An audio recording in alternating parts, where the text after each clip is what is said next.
یہ ہے مکہ کی سب سے بڑی دشمن. یہ ہے وہ عورت جو نبی کریم صلی اللہ علیہ وسلم کے راستے میں کانٹے بچھایا کرتی تھی. مکہ کی گلیوں میں تیرا سچ نہیں چلے گا محمد. یہاں ہم کانٹے بچھاتے ہیں، پھول نہیں.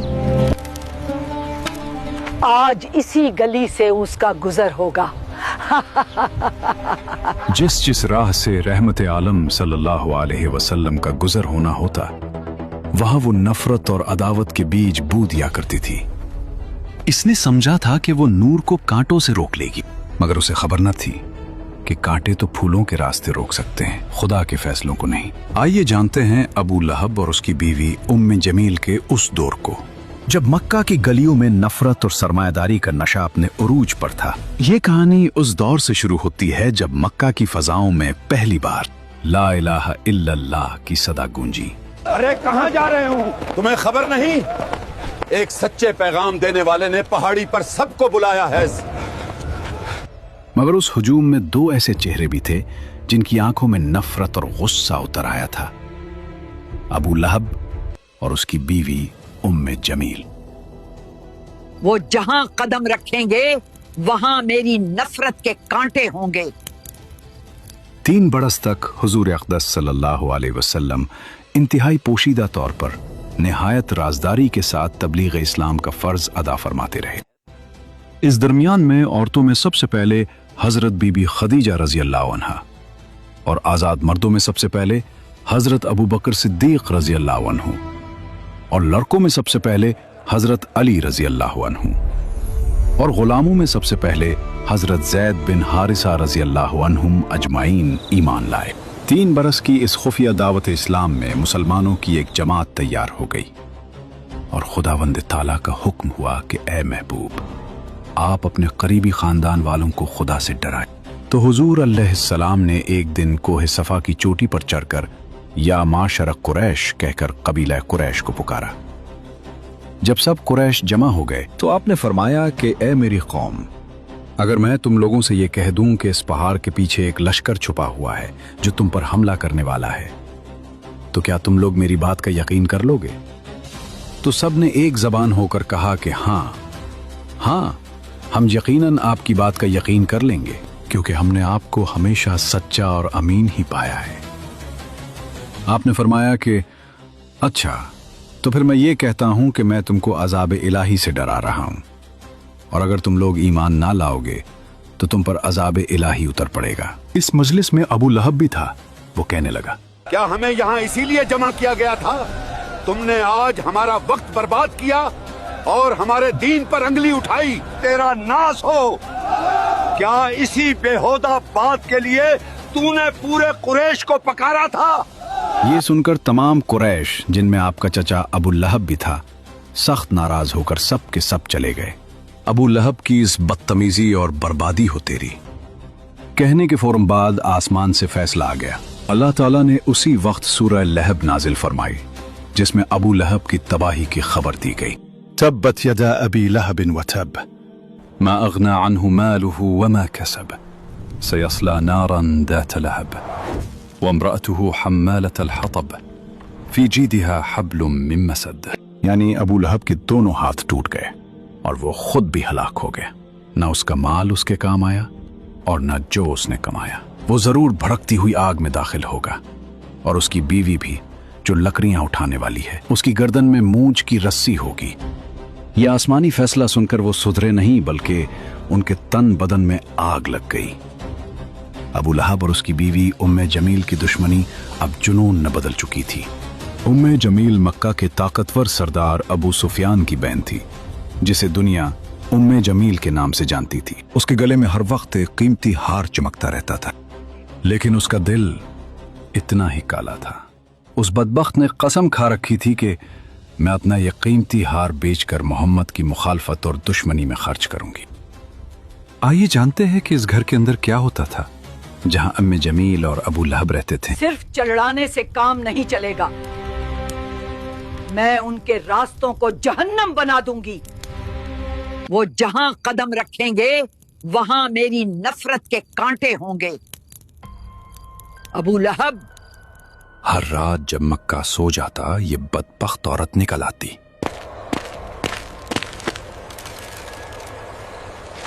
अपने नाजुक हाथों से कांटे जमा करती और उन रास्तों पर बिछा देती जहां से हुजूर सल्लल्लाहु अलैहि वसल्लम फजर के लिए गुजरा करते थे।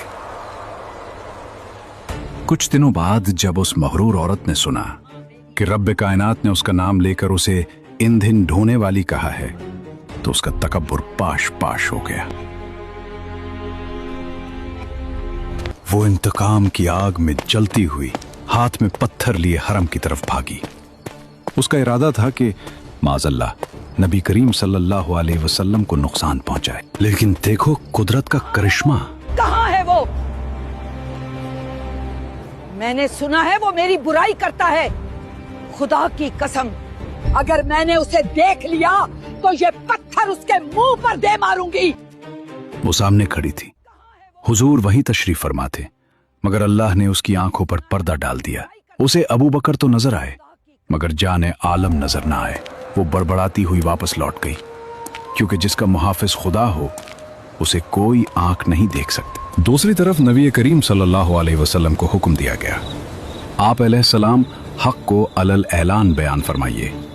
चुनाचे उसके बाद आप अलानिया तौर पर दीन इस्लाम की तबलीग फरमाने लगे, शिर्क व बुत परस्ती की बुराई फरमाने लगे, और तमाम कुरैश बल्कि तमाम अहले मक्का बल्कि पूरा अरब आपकी मुखालिफत पर कमर बस्ता हो गया, और हुजूर अलैहिस्सलाम और मुसलमानों की इज़ारसानियों का एक तूलानी सिलसिला शुरू हो गया। देखते हैं कौन हमें हिला सकता है। इधर अबू लहब और उम्मे जमील दोनों मियां बीवी की दर्दनाक मौत होनी थी, और फिर वक्त ने पलट खाया। कुरान की बात सच साबित हुई। अबू लहब पर अदसा बीमारी का कहर टूटा। उसके जिस्म से ऐसी बदबू फूटी कि उसके अपने बेटों ने उसे छोड़ दिया। कोई उसे हाथ लगाने को तैयार न था। मौत के बाद उसे लकड़ियों से धकेल कर एक गड्ढे में फेंक दिया गया और ऊपर से पत्थर बरसा दिए गए। और वो लकड़ियां ढोने वाली उम्मे जमील, जिस रस्सी से वो नबी के रास्ते में कांटे लाती थी, एक दिन जंगल में थक कर बैठी तो वही रस्सी फिसल कर उसके गले का फंदा बन गई। उसका कीमती हार धरा का धरा रह गया और मूंछ की रस्सी ने उसका किस्सा तमाम कर दिया। अबू लहब की साजिशें नाकाम हो चुकी थीं, लेकिन अब मक्का की जमीन कमजोर मुसलमानों पर तंग की जा रही थी। जुल्म का एक नया दौर शुरू हुआ, जिसका कमांडर अबू जहल था।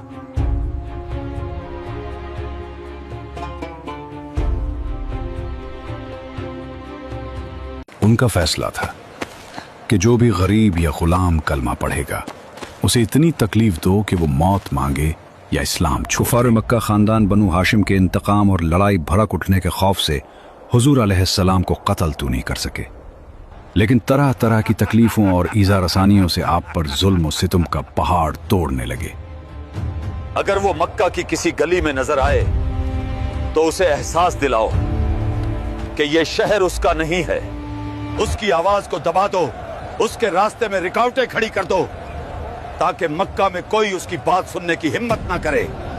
चुनाचे सबसे पहले तो हुजूर अलैहिस्सलाम के काहिन, साहिर, शायर, मजनून होने का हर कूचा और बाजार में जोरदार प्रोपेगेंडा करने लगे। आपके पीछे शरीर लड़कों का गौल लगा दिया, जो रास्तों में आप पर फप्तियां कसते, गालियां देते और ये दीवाना है का शोर मचा मचा कर आपके ऊपर पत्थर फेंकते।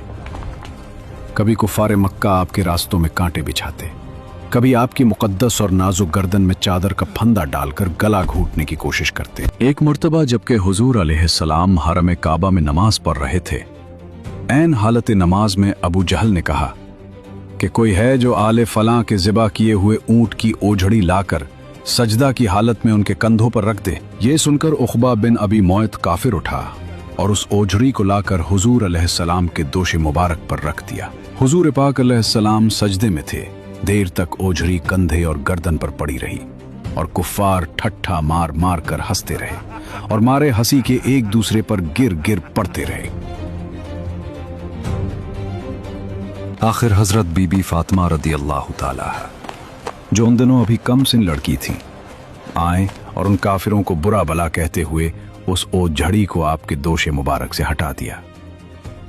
हुजूर सल्लल्लाहु अलैहि वसल्लम के क़ल्ब मुबारक पर कुफ़ार कुरैश की इस शरारत से इंतहाई सदमा गुजरा और नमाज से फारिग होकर 3 मरतबा ये दुआ मांगी कि अल्लाहुम्मा अलैका बिकुरैश, यानी ए अल्लाह तू कुरैश को अपनी गिरफ्त में पकड़ ले।